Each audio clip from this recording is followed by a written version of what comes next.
सलाम व आदाब के साथ एक बेहतरीन चैप्टर, एक सबक आपके सामने, आपके रूबरू। आइए देखते हैं क्या है उन्वान, टाइटल। लड़का लड़की एक समान। लड़का लड़की एक समान, समान का मतलब बराबर। मुन्नी और गुड्डू भाई बहन थे। एक दिन मुन्नी ने आम के पेड़ पर चढ़कर एक आम तोड़ा। उसका मिट्ठू उसके साथ था। तोते का नाम क्या है? मिट्ठू। मुन्नी घर आई ताकि आम को अपने भाई गुड्डू के साथ मिलकर खा सके। माँ ने आम के दो हिस्से किए, एक बड़ा और एक छोटा। बड़ा हिस्सा गुड्डू को दिया और छोटा मुन्नी को। मुन्नी को यह अच्छा नहीं लगा। उसने माँ से शिकायत की। माँ बोली, बेटी, क्या तुम नहीं जानती कि लड़कों का हिस्सा लड़कियों से ज़्यादा होता है? क्यों? मुन्नी ने पूछा। इसलिए कि वो ज़्यादा मेहनत का काम करते हैं, माँ ने जवाब दिया। ये सुनकर मुन्नी चुप हो गई। दोपहर में खाने के वक्त भी मुन्नी ने देखा कि माँ का ध्यान गुड्डू की तरफ ज़्यादा है। माँ ने उसे अंडा दिया था और मुन्नी को नहीं दिया था। मिट्ठू को भी ये सब अच्छा नहीं लग रहा था, यानी तोते को। जब सब हाथ धोने गए तो मिट्ठू ने अंडे अंडे के दो हिस्से किए और आधा आधा अंडा गुड्डू और मुन्नी की प्लेटों में रख दिया। वापस आकर माँ ने देखा तो मुन्नी से कहा, मुन्नी, अंडा गुड्डू को वापस दे दो। मुन्नी डर गई और अंडे का आधा टुकड़ा भी गुड्डू की प्लेट में रख दिया। अब्बा को यह बात अच्छी नहीं लगी। वो बोले, मुन्नी और गुड्डू दोनों बढ़ती उम्र के बच्चे हैं, दोनों में फ़र्क नहीं करना चाहिए। माँ बोली, ये कोई नई बात नहीं है, ऐसा तो हमेशा से होता आया है। गुड्डू को लगता था कि उसका काम मुन्नी से ज़्यादा मेहनत का है, इसलिए उसको बड़ा हिस्सा मिलना ही चाहिए। वो बोला, मुन्नी का काम भी तो मुझसे आसान है। ये सुनकर मुन्नी के जहन में एक ख्याल आया। उसने कहा, कल छुट्टी का दिन है, क्यों न हम एक दिन के लिए अपने अपने काम बदल लें। तुम मेरा काम करो और मैं तुम्हारा। गुड्डू ने उसकी बात मान ली। दूसरे दिन सुबह सुबह मुन्नी ने मिट्ठू से कहा, गुड्डू को उठा दो, उसे चूल्हा जलाना है। गुड्डू को सुबह इतनी जल्दी उठने की आदत नहीं थी। वह नींद में था, लेकिन उसे उठना पड़ा। गुड्डू को एहसास हुआ कि चूल्हा जलाना इतना आसान काम नहीं। सारा धुआं उसकी आंखों और नाक में घुस रहा था। चूल्हा जलाकर उसने सारे घर में झाड़ू लगाई। बेचारा गुड्डू, उसे ये सब करना अच्छा नहीं लग रहा था। बड़ी बेदिली से उसने ये काम किए। अब मुर्गी के बच्चों को दाना डालना था। इस काम में भी उसे बड़ी मुश्किल पेश आई। इधर उधर दौड़ते भागते चूज़ों को डरबे तक पहुंचाना आसान न था।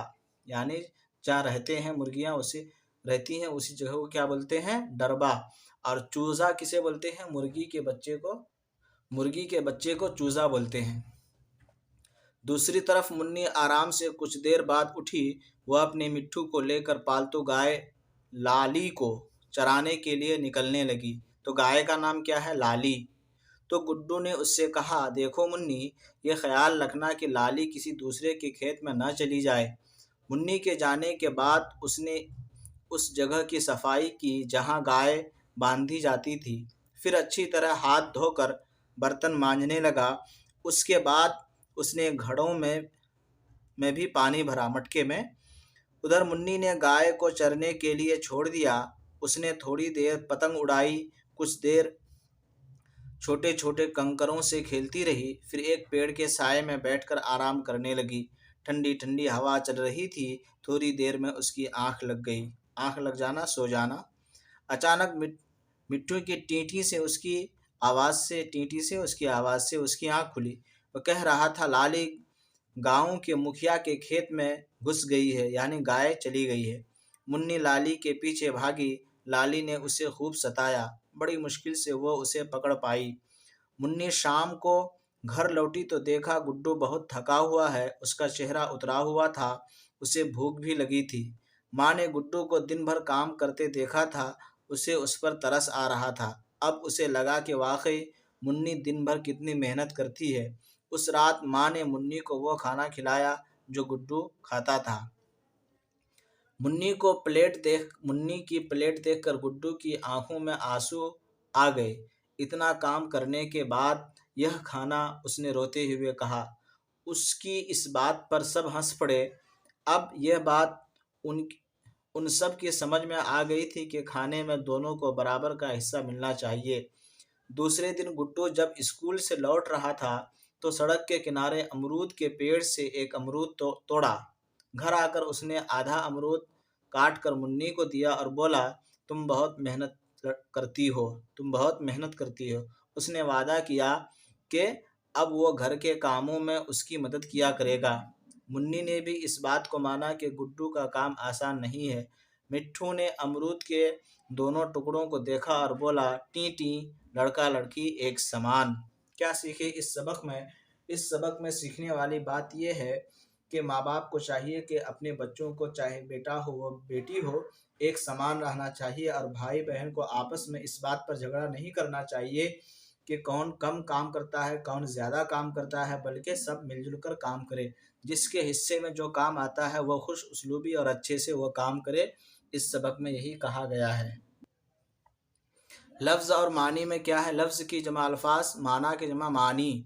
समान का मतलब बराबर, जहन का मतलब दिमाग, आँख लग जाना, सो जाना, चेहरा उतर जाना, चेहरे से थकन का पता चलना, तरस आना, हमदर्दी पैदा होना। ठीक है, तरस आना, हमदर्दी पैदा होना। यहाँ पर एक नई बात है कि ऊपर दी गई तस्वीरों से नर और मादा का पता चलता है। नर को मुज़क्कर और मादा को मुअन्नस करते हैं। तो मुज़क्कर और मुअन्नस के बारे में ये बयान है। कहते हैं कि